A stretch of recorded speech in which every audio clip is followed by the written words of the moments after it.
दोस्तों नमस्कार, स्वागत है आप सभी का आज की शानदार वीडियो में। दोस्तों अगर आज आप इस चैनल पर पहली बार हैं तो चैनल को सब्सक्राइब करें, वीडियो को लाइक करें और शेयर करें।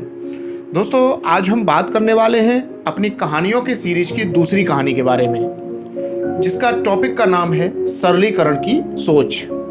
दोस्तों सब ऐसा सोचते हैं कि आज के युग में वास्तविकता का दूसरा नाम जटिलता है।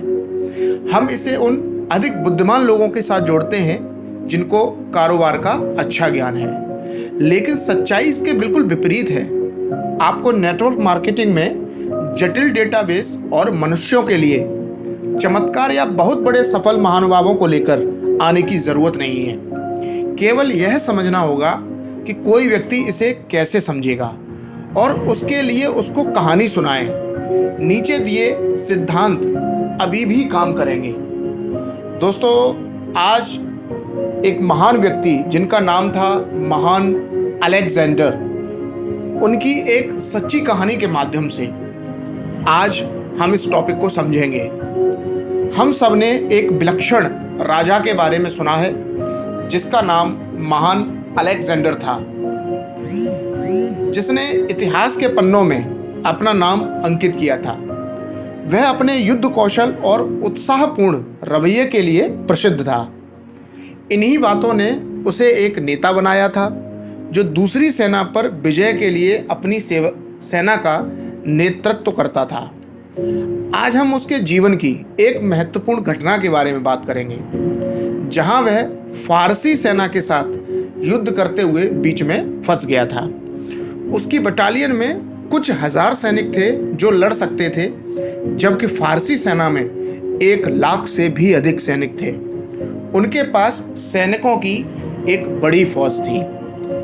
फौज में फारसी अधिक मजबूत थे और उन्हें अपने क्षेत्र में होने के कारण वहां के बारे में अधिक जानकारी भी थी।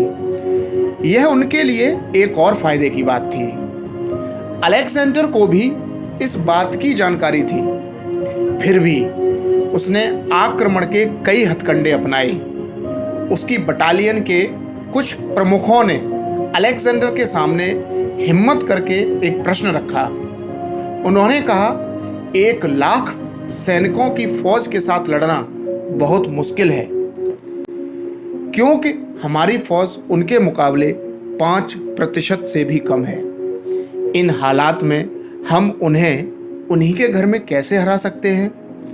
अलेक्जेंडर ने पूरी बटालियन के सामने बात स्पष्ट करने का निर्णय लिया। उसने कहा, मैं खुश हूं कि तुमने युद्ध से पहले यह बात पूछी। मैं भी यह स्पष्ट करना चाहता हूं। पहली बात, हम सब अलेक्जेंडर की फौज हैं। एक फौजी से लेकर राजा तक हम सब एक समान हैं। कोई किसी से कम नहीं है। हर किसी को एक समान प्रशिक्षण मिला है। तो यदि मैं मारा भी जाऊं तो उनसे युद्ध करने के लिए 999 अलेक्जेंडर युद्ध क्षेत्र में रहेंगे। दूसरी ओर फारसी फौज में केवल एक राजा है और बाकी 1 लाख सब सैनिक हैं। हमें उस राजा को लक्ष्य बनाकर उसे मारना है। ऐसा होते ही उनकी पूरी फौज हमारे सामने घुटने टेक देगी।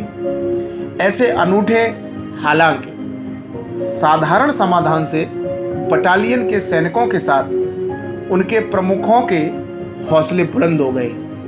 हर कोई युद्ध के लिए तैयार था। योजनाओं के अनुसार सब अपने काम में लग गए और अंत में उन्होंने विजय प्राप्त की।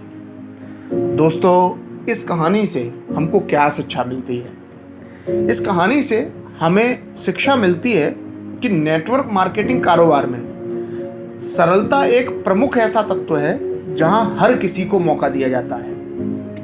आखिरकार जटिल स्थितियों को सरल बनाना ही अपने आप में वास्तविकता है। सबसे अधिक वेतन पाने वाले सीईओ और कारोबारी वही होते हैं जो किसी भी समस्या को आसान बनाकर उसे सुलझा देते हैं। आप लोगों को वह पहलू दिखाएं जो वे देखना चाहते हैं, तो आपको वही मिलेगा जो आप चाहते हैं। नेटवर्क मार्केटिंग एक नकल पर आधारित है जो कंपाउंडिंग सिद्धांत पर काम करता है। आप आसान चीज़ें सिखाएं और वे कई गुना संभावनाओं के रूप में दोगुनी होकर आपके सामने आएंगी। दोस्तों, तो आज की हमारी ये कहानी थी जिसका हमारा मुख्य टॉपिक था सरलीकरण की सोच। दोस्तों, मुझे उम्मीद है आज की इस कहानी को सुनने के बाद आपको बहुत सारे मैसेज मिले होंगे, और अगर आज आप इस चैनल पर पहली बार हैं तो चैनल को सब्सक्राइब करें ताकि हमारी आने वाली आगे की कहानियों की सीरीज़ की हर कहानी आपको मिलती रहे। Thank you very much, wish you all the best, thank you so much. मिलते हैं अगली वीडियो में।